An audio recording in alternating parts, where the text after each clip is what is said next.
বন্ধুরা, এই প্রকৃতি আমাদের 5টি তত্ত্ব দিয়ে তৈরি করেছে, কিন্তু আমাদের এই কলিযুগের মানুষরা এর মধ্যে আরও একটি তত্ত্ব যোগ করেছে, আর সেটি হলো অর্থ, টাকা পয়সা।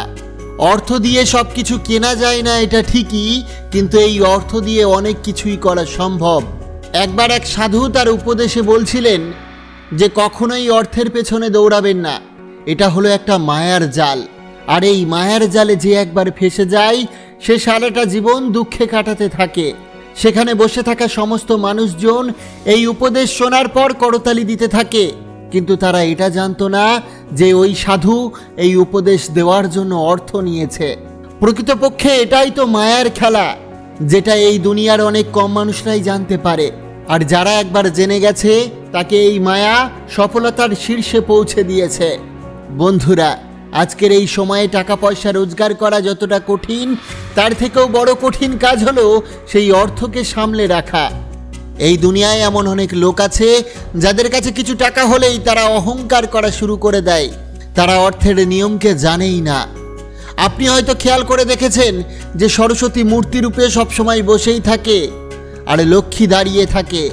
এতে সরস্বতী এটা বোঝায় যে আমি খুব তাড়াতাড়ি আসবো না, কিন্তু আমি যদি চলে আসি তাহলে আমি আর ফিরে যাব না, কারণ জ্ঞান এত সহজে অর্জন করা সম্ভব নয়। আর যদি আমরা একবার কোনো জ্ঞানকে নিজের মধ্যে আয়ত্ত করতে পারি তাহলে ওই জ্ঞান কেউই আমাদের থেকে কেড়ে নিতে পারবে না। কিন্তু লক্ষ্মীর নিয়ম ঠিক এর উল্টোটা, সে অনেকে তাড়াতাড়ি এসেও যায়, আবার অনেকে তাড়াতাড়ি ছেড়ে চলেও যায়। যদি কোনো মানুষ এই লক্ষ্মীকে সঠিকভাবে রাখতে না পারে তাহলে খুব তাড়াতাড়ি সে সেই ঘর থেকে বেরিয়ে যায়।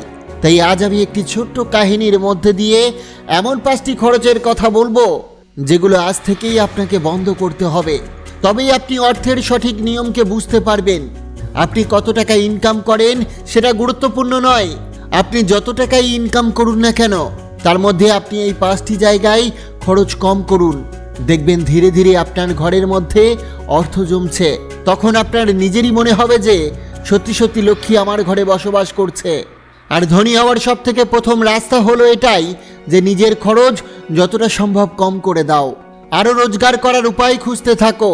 তাই চলুন জানার চেষ্টা করি এই কাহিনী থেকে যে অর্থ নিয়ে ওই 5টি নিয়ম কি কি। এক সময় এক গ্রামে সমবয়সী 2জন যুবক থাকতেন। একজনের কাছে ছিল একটা মহিষ আর অন্যজনের কাছে ছিল একটা ছাগল। যার কাছে মহিষ ছিল সেই যুবকটি কোনো জিনিস সঠিকভাবে রাখতে জানতো না। তার মহিষ দুধ তো অনেকে দিত, কিন্তু সে এই দুধের মূল্য জানতো না। তাই সে এ দুধ ঘরের কুকুর বিড়ালকে খাইয়ে দিত, ওই দুধকে বিনা কারণে নষ্ট করে ফেলত। দুধের কিভাবে সঠিক ব্যবহার করা যায় ওই ব্যক্তিটি সেটা জানতোই না। কিন্তু যে যুবকটির কাছে একটা ছাগল ছিল সে জানতো তার ছাগলটি কি করতে পারে এবং তার দুধ দিয়ে কি বানানো যেতে পারে। তাই সে এক এক ফোঁটা দুধ বাঁচিয়ে রাখত আর ওই দুধ থেকে মাখন কেটে ঘি বানাতো। এভাবে একটু একটু করে সে অনেক বেশি ঘি একত্রিত করে নেয়। এখন যার কাছে মহিষ ছিল সে দুধের মূল্য কখনোই বুঝেনি, সে কখনোই ভাবেনি যে দুধ দিয়ে ঘি তৈরি করবে। এরপর তার বাড়িতে কয়েকজন আত্মীয় স্বজন এলো, কিন্তু তার বাড়িতে তখন শুধুমাত্র রয়েছে শুকনো রুটি, কিন্তু তার আত্মীয় স্বজনকে তো আর শুকনো রুটি খাওয়াতে পারবে না। এজন্য ওই যুবকটি দ্বিতীয় যুবকের কাছে যায় যার কাছে ছাগল ছিল। ওই যুবকটির কাছ থেকে এক বাটি ঘি নিয়ে আসে। ওই যুবকটি তাকে এটা বলে ঘি নিয়ে আসে যে আমি খুব তাড়াতাড়ি নিজের মহিষের থেকে ঘি তৈরি করে তোমাকে ফেরত দিয়ে যাব। এরপরই ছাগল পালন করা ওই যুবকটি তাকে ধার হিসাবে ঘি দিয়ে দেয়। তারপর ওই যুবকটি বাড়িতে এসে তার আত্মীয়দের খাবার খাইয়ে দেয়। তারপর বেশ কয়েকদিন কেটে যায়, কিন্তু ওই মহিষ পালন করা লোকটি তাকে ঘি ফেরত দেয় না।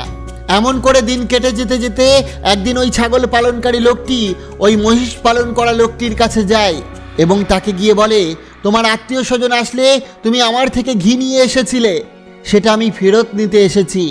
এটি শুনে ওই প্রথম লোকটি বলে, কি বলছিস, আমি তোর থেকে কখন ঘি আনলাম? তুই আমার ঘি দিবিই বা কি করে? তোর কাছে তো ছোট্ট একটা ছাগল আর আমার নিজের কাছে রয়েছে একটা মহিষ, আমি তোর থেকে ঘি চাইবো কেন? আমার কাছে এত বড় একটা মহিষ আছে আর তার থেকে অনেক বেশি দুধ হয়, আমি তো নিজেই ওই দুধ থেকে ঘি বানাই। আমার ঘরে তো মহিষ, তোর ঘরে তো ছাগল, আমি তোর থেকে ঘি নেবই বা কেন? এটা বলে সে ঘি দেবে না বলে মানা করে দেয়। এরপর ওই ছাগল পালন করা লোকটি বাড়ি ফিরে আসে, কারণ সে এটা ভালোভাবেই জানতো এখন কেউ আর তার কথা বিশ্বাস করবে না, কারণ তার কাছে তো মহিষ রয়েছে। এসব ভাবনা চিন্তা করার পরেও তবু সে পাড়ার জ্ঞানীগুণী ব্যক্তিদের বলতে থাকে, কিন্তু এই কথাটা মানতে কেউ রাজি হলো না। সবার জবাব এটাই ছিল যে ওই ব্যক্তির কাছে মহিষ রয়েছে, সে কেন তোমার থেকে ঘি নিতে যাবে? তার মহিষের অনেক দুধ, তোমার ছাগলের কটুকু আর দুধ হতে পারে যে তুমি ঘি বানিয়ে তাকে ধার দেবে? এই কথাটি কেউ আর বিশ্বাস করতে চাইছিল না। ওই গ্রামের বাইরে একজন মণিবর থাকতেন, যাকে ওই পাড়ার লোক খুব শ্রদ্ধা করতেন, খুব ভালোবাসতেন। অবশেষে সেই ব্যক্তি সেই গুরুর কাছে যান এবং তাকে তার নিজের সমস্ত ঘটনা খুলে বলেন। এরপর ওই গুরু ওই মহিষ পালন করা ব্যক্তিকে ডাকেন। তারপর ওই ব্যক্তিটি যখন গুরুর কাছে পৌঁছায় তখন বলে, গুরুদেব, ওই ব্যক্তি মিথ্যা কথা বলছে, আমার কাছে মহিষ আছে, তাহলে আমি এর কাছ থেকে ঘি নিতে যাবই বা কেন? এখন এই গুরুকে সমাধান তো করতেই হবে যে এই মহিষ পালন করা ব্যক্তি ওই ছাগল পালন করা ব্যক্তির থেকে ঘি নিয়েছে কিনা, কারণ ছাগলের দুধ মহিষের তুলনায় অনেক কম হয়। তাহলে এমন কি দরকার পড়ল যে একজন মহিষ পালন করা ব্যক্তি একজন ছাগল পালন করা ব্যক্তির কাছ থেকে ঘি ধার চাইবে? এই কথাগুলি গুরু অনেকক্ষণ ভাবতে থাকেন। এরপর তিনি ওই দুজন ব্যক্তিকে নিজের কাছে ডাকেন এবং তাদের দুজনকে এক গ্লাস করে জল দেন আর বলেন, এই জল নিয়ে যাও আর দুজনে ভালোভাবে হাত মুখ ধুয়ে এসো। এখন এক গ্লাস জল দেখে ওই মহিষ পালন করা ব্যক্তিটি বলে যে, গুরুদেব, শুধুমাত্র এই এক গ্লাস জল দিয়ে কি হবে? এই এক গ্লাস জল হাতে ঢাললেই তো ফুরিয়ে যাবে, মুখে দেব কি? কিন্তু ওই ছাগল পালন করা ব্যক্তি ওটা নিয়েই চলে যায়, আর সে খুব ভালোভাবে নিজের হাত মুখ ধোয়ার পরেও সে গ্লাসের মধ্যে একটু জল বাঁচিয়ে নিয়ে গুরুর কাছে ফিরে আসে। কিন্তু ওই মহিষ পালন করা ব্যক্তিটি ওই গ্লাসের জলটি নিয়ে যায় ঠিকই, কিন্তু সেই জল দিয়ে শুধু তার হাত দুটোই ধুতে পারে। তারপর সে খালি গ্লাসটি গুরুদেবের কাছে নিয়ে আসে। যখনই এই দুটি গ্লাসকে গুরুর সামনে রাখা হয় তখনই ওই গুরু বলেন যে মহিষ পালন করা ব্যক্তিটি ছাগল পালন করা ব্যক্তিটির কাছ থেকে ঘি ধার নিয়েছিল আর তাকে ওই ঘি ফেরত দেওয়া দরকার। এখন যে সমস্ত লোকেরা সেই গুরুর পাশে বসেছিল তারা বলে ওঠে, হে গুরুদেব, এই গ্লাসের জল দিয়ে কিভাবে প্রমাণ করা যায় যে মহিষ পালন করা ব্যক্তিটি ছাগল পালন করা ব্যক্তির কাছ থেকে ঘি নিয়েছিল? এরপর গুরুদেব তাদের বলেন, একটু এই গ্লাসের দিকে তাকাও। ছাগল পালন করা ব্যক্তিটি তার মুখ হাত ধোয়ার পরেও গ্লাসে জল বাঁচিয়ে রেখেছে, এর মানে হলো সে যে কোনো জিনিসেরই গুরুত্ব বোঝে। আর অপর ব্যক্তিকে দেখো, ওই ব্যক্তি শুধুমাত্র হাত দুটোই ধুয়ে সমস্ত জল শেষ করে ফেলেছে, কারণ সে এই জলের কোনো গুরুত্ব বুঝতে পারেনি। আর যে জিনিসে আমাদের কোনো কদর থাকে না, গুরুত্ব থাকে না, সেটা আমাদের কাছে যতই থাকুক না কেন সেটা নষ্ট হয়ে যায়, সেটা এক সময় শেষ হয়ে যায়। আর যদি আমাদের কাছে কোনো জিনিস কম থাকে তাহলে আমরা সেটা সঠিকভাবে ব্যবহার করতে থাকি, আর যদি আমরা তার মূল্যটা জানি তাহলে আমরা তার সঠিক লাভ পেতে পারি। যেমন ওই ছাগল পালন করা ব্যক্তি ওই ছাগলের দুধ বাঁচিয়ে তার থেকে মাখন বার করেছে আর তার থেকে ঘি বানিয়েছে, আর মহিষ পালন করা ব্যক্তিটির দুধের কোনো কদরই ছিল না, এজন্য এত দুধ থাকা সত্ত্বেও তার ঘরের আত্মীয়দের জন্য তার কাছে ঘি ছিল না। এটাই বাস্তব সত্য। এরপর মহিষ পালন করা ব্যক্তিটি ওই গুরুর চরণে লুটিয়ে পড়ে আর বলে, হে মণিবর, আমি ভুল করে ফেলেছি, আমাকে ক্ষমা করে দিন, আমি এখনই বাড়িতে গিয়ে তাকে ওই ঘি ফেরত দিয়ে দেব। এরপর গুরুবর তাদেরকে বলেন, এক এক ফোঁটা জল দিয়েই সাগর তৈরি হয়। আমাদের পূর্বপুরুষেরা এই কথাটি এমনি এমনি বলেননি। আমাদের ছোট ছোট সাশ্রয় আমাদের ভবিষ্যতের অনেক বড় একটা লাভ হিসাবে আমরা পাই, আর এই কথাটি অনেক কম মানুষেরাই জানে। আর এই কথাটি আমাদের ঘরের লক্ষ্মীর উপরেও লাগু হয়। যদি আমরা আমাদের ঘরের লক্ষ্মীকে বাঁচাই, অর্থাৎ অর্থকে বাঁচাই, তাহলে একটা সময় আমরা অনেক লাভবান হব। বন্ধুরা, এই কাহিনীটি তো বুঝতে পারলেন, তাই চলুন এখন জানা যাক সেই 5টি খরচের ব্যাপারে, যেগুলো আজ থেকেই আমাদের বন্ধ করে দেওয়া উচিত। প্রথম খরচ হলো লোক দেখানো খরচ করা। আপনার আশপাশে কেউ যদি দামি গাড়ি কেনে, তখন সেটা দেখে আপনার মধ্যে একটা জ্বলন অনুভূতি সৃষ্টি হয় যে আমাকেও খুব তাড়াতাড়ি একটা গাড়ি কিনতে হবে। আর এই লোক দেখানো খরচটাই আপনাকে সম্পূর্ণ জীবনে গরিব করে রাখবে। বন্ধুরা, আমাদের মধ্যে এমন অনেক মানুষ রয়েছে যারা শুধুমাত্র লোককে দেখানোর চক্করে এমন অনেক জিনিস কিনে ফেলি যাতে অন্যের সামনে নিজের স্ট্যাটাসকে অনেক বড় দেখাতে পারি, অথবা এমন কোনো দামি জিনিস কিনে ফেলি যেটা আমাদের নিজের জীবনে কোনো দরকারই পড়ে না।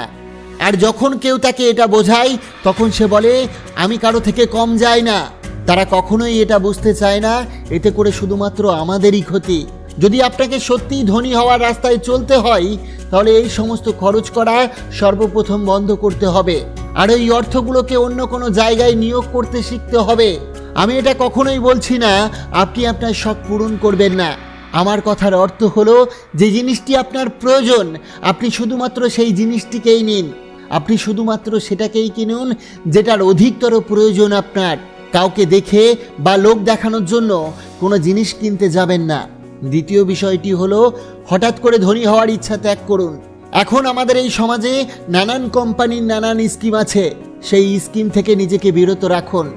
নিজেদের জিনিসপত্র অধিক বিক্রির জন্য বিভিন্ন ধরনের ব্র্যান্ড বা যে সমস্ত কোম্পানি থাকে তারা মানুষের কাছে লোভনীয় বিভিন্ন স্কিম নিয়ে আসে, যেগুলো তাদের মার্কেটিং করার একটা স্কিল হয়ে থাকে, যেটা আমরা সহজে বুঝতে পারি না। আর অনেক মানুষ আলাদা আলাদা স্কিমের চক্করে এসে ওই জিনিসগুলোও কিনে নেয় যেটা আমাদের দরকারই নেই। যদি আমরা মার্কেটে যাই আর আমরা জানতে পারি যে কোনো কিছু ডিসকাউন্টে কিছু পাওয়া যাচ্ছে, যদি ওই জিনিসটি আমাদের ঘরে থেকেও থাকে তবুও আমরা ডিসকাউন্টের জন্য ওই জিনিসটি কেনার জন্য ঝাঁপিয়ে পড়ি। আমরা এটা বুঝতে পারি না ওই সমস্ত কিছু হলো মার্কেটিং করার একটা রণনীতি। এতে আমাদের কোনো কিছুর লাভ হয় না, এর বদলে সব লাভ ওই কোম্পানির হয়ে যায়। তাই এই ধরনের শখ কখনোই থাকা উচিত নয়, কারণ এগুলো হলো গরিব হওয়ার সব থেকে বড় কারণ। কারণ যে জিনিসের আমাদের প্রয়োজন নেই তার উপর আমাদের অর্থ ব্যয় করে ফেলি, যার ফলে আমাদের ঘরের লক্ষ্মী বিরক্ত হয়ে পড়ে। এরপর সে আমাদের ঘর থেকে ধীরে ধীরে বেরিয়ে যেতে থাকে। তৃতীয় খরচ হলো ঋণ নেওয়া। আজকের এই সময়ে বেশিরভাগ মানুষই ঋণ নিয়ে নিজের শখ পূরণ করতে থাকে। ঋণের বোঝা চাপিয়ে শখ পূরণ করা ব্যক্তি কখনোই ধনী হতে পারে না। যেমন আজকাল আমরা ক্রেডিট কার্ড ব্যবহার করতে থাকি। ক্রেডিট কার্ডটি আমাদের পয়সা খরচ করার জন্য বলে। যে পয়সা আমাদের কাছে আছে বা যে পয়সা আমাদের কাছে আসতে চলেছে ওই পয়সাকে আমরা বিনা কারণে খরচ করে ফেলি, যেটা না করলেও হয়তো আমাদের চলতো। তাই একটু ভেবে দেখুন এভাবে করে কখনোই কি ধনী হওয়া সম্ভব? যে পয়সাগুলো আমাদের কাছে পৌঁছায়নি ওই পয়সাগুলোকেও আমরা অগ্রিম খরচ করে ফেলছি, আর আমরা শুয়ে বসে ধনী হওয়ার কথা ভাবি। ধনী হওয়ার বিভিন্ন ভিডিও দেখতে থাকি, বই পড়তে থাকি, কিন্তু এই পদ্ধতিকে অবলম্বন করি না। আমরা নিজেরা এখন ডিজিটাল হতে হতে এতটাই ডিজিটাল হয়ে গেছি যে নিজের হাতে টাকা খরচ করি না, অর্থাৎ কোনো জিনিস কেনার পর হাতে করে টাকা দিই না, মোবাইলের বিভিন্ন অ্যাপের মধ্যে দিয়ে টাকা দিয়ে থাকি। আপনি হয়তো এটা জানেনই না যে আপনি যখন কোনো জিনিস কেনেন এরপর মোবাইল থেকে পেমেন্ট করেন তখন আপনার পয়সা খরচ হওয়ার ব্যাপারে আপনার কোনো অনুভবই হয় না, কারণ ওই টাকা পয়সা পকেট থেকে নিজে হাতে বার করতে হচ্ছে না। কিন্তু যদি ওই টাকা পয়সা পকেটে থাকে নিজের হাত দিয়ে খরচ করেন তাহলে আপনার এটা অনুভব হবে আমার সব টাকা পয়সা তো খরচ হয়ে যাচ্ছে। একবার এমনটা করে দেখে নেবেন তাহলে এই বিশ্বাস হবে। মার্কেটে যখন যাবেন কোনো জিনিসের পয়সা তখন মোবাইল দিয়ে পেমেন্ট না করে নিজের হাতে খরচ করবেন। দেখবেন অনুভব করতে পারবেন যে সমস্ত টাকা খরচ হয়ে যাচ্ছে, আপনার পয়সা অতিরিক্ত বেরিয়ে যাচ্ছে। যেদিন আপনি নিজের পকেট থেকে টাকা বার করে দেবেন ওই দিন আপনার অবশ্যই মনে হবে যে আপনার পকেট খালি হয়ে যাচ্ছে। চতুর্থ কথা হলো নিজের ভাবনার উপর নিয়ন্ত্রণ রাখা। যদি আপনার কোনো জিনিস পছন্দ হয় আর সেটা যদি আপনি কিনতে চান তাহলে অবশ্যই সর্বপ্রথম দেখে নিন সত্যি কি ওই জিনিসটি আপনার কেনা প্রয়োজন। কারণ অনেক মানুষ কোনো জিনিস পছন্দ হলেই তাকে সঙ্গে সঙ্গে কিনে নেয়। অনেক সময় তো এমনটাও হয় যে কোনো স্কিমওয়ালা ব্যক্তি আমাদের কোনো লোভ দেখানোর জন্য কোনো জিনিস নিয়ে আসে আর আমাদের ওই জিনিসটি পছন্দ হয়ে যায়, এরপর আমরা সেটাকে সঙ্গে সঙ্গে কিনে ফেলি।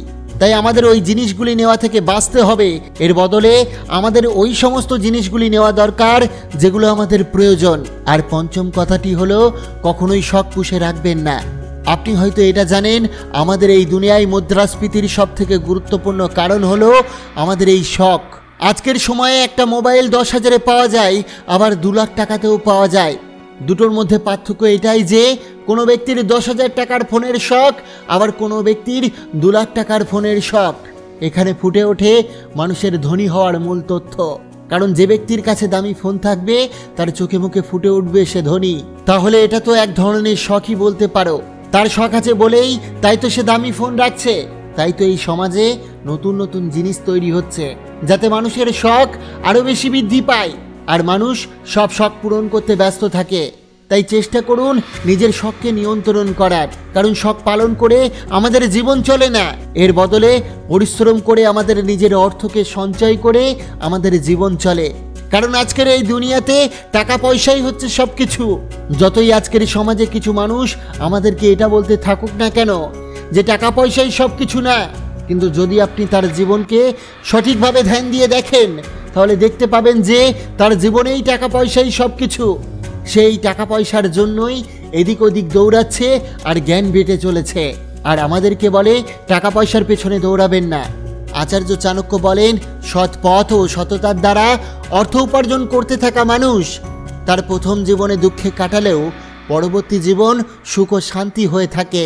তার কর্মই তাকে সঠিক দিশা দেখায়, আর এই সঠিক পথ তাকে ধনী করে তোলে। তো বন্ধুরা, এই ভিডিওটির মাধ্যমে অযথা খরচ না করার ব্যাপারে কিছু মূল্যবান তথ্য আপনাকে জানানো হলো। যদি এই ভিডিওটি সত্যি সত্যি আপনাদের উপকৃত করে থাকে অবশ্যই ভিডিওটিকে একটি লাইক করবেন, কমেন্ট করবেন, প্রিয়জনের কাছে শেয়ার করতে ভুলবেন না। আর আপনি যদি আমাদের চ্যানেলে নতুন হয়ে থাকেন অবশ্যই চ্যানেলটিকে সাবস্ক্রাইব করে পাশে থাকা বেল আইকনটি প্রেস করতে ভুলবেন না। আপনাকে অসংখ্য ধন্যবাদ ভিডিওটি শেষ পর্যন্ত দেখার জন্য।